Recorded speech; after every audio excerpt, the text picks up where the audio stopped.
Mae cynllun Larder Cymru yn gweithio efo 7 awdurdod lleol ar draws Gymru yn edrych ar sut allwn ni gael mwy o gynnyrch Cymreig i ysgolion yn yr awdurdodau lleol rheini.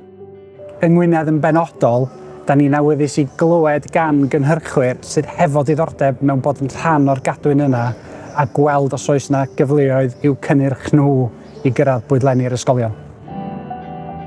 Drwy'r cyfle yma, da ni'n meddwl fydd busnesau yn gallu cael pris teg amdani cynnyrch nhw, fydden nhw'n gallu cael marchnad cyson ar gyfer y cynnyrch yna, a fydden ni fel cyngor yn gallu cyflawni'r buddion da ni'n edrych i wneud i'n cymunedau ni. I'm Alan Evans, owner of Anglesey Potato Company. So we work with companies like Oren, vegetable wholesalers mostly, and they'll distribute our produce to various different places. For example, Oren will distribute to all the schools for us.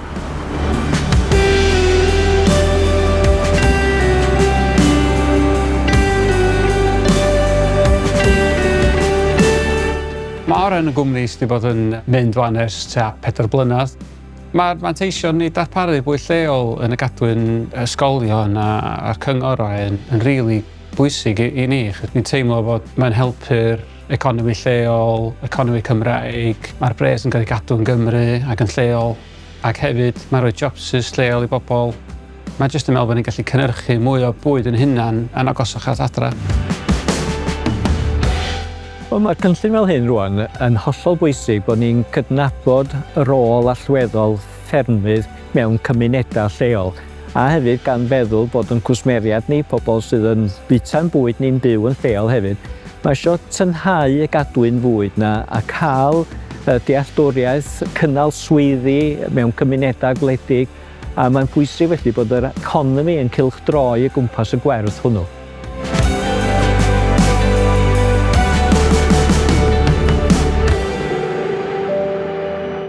Mae'n adre bwysig i plant sy'n dysgu am y cadwyn fwyd lleol. Mae hwnna'n rili cawn i ddysgu mwy ac i ddeall lle mae bwyd nhw'n dod o de.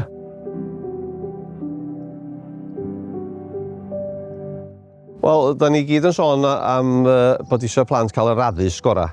Yna pan bod yn bwysig bod nhw'n cael dod allan ar ffarm, dyn nhw'n cael gweld yn union beth sy'n digwydd ac yn union o lle mae bwyd nhw'n dod. Yn ysgol y gallu, da ni yn meddwl bod hi'n bwysig bysa bwyd lleol iach oherwydd bod ni'n rhoi pres i fusnesau lleol a ffarmydd lleol.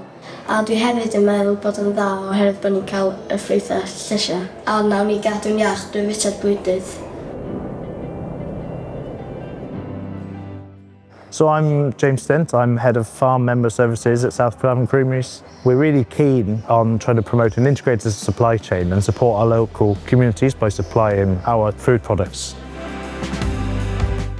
As a farmer, nothing makes me more proud to know that they're getting quality, local produce every day in the schools across North Wales. Wel, beth ni'n edrych i fusnesau wneud ydy i gysylltu efo ni drwy'r e-bost i caffael@gwynedd.lliw.cymru. Wedyn fydden ni'n mynd i ymateb yn ôl nhw wedyn i gael trafodaethau ynglŷn â be ydy'r cyfleon. Plis newch chi gysylltu, ydyn ni'n agorad iawn i weld be ydy'r cyfleon yna.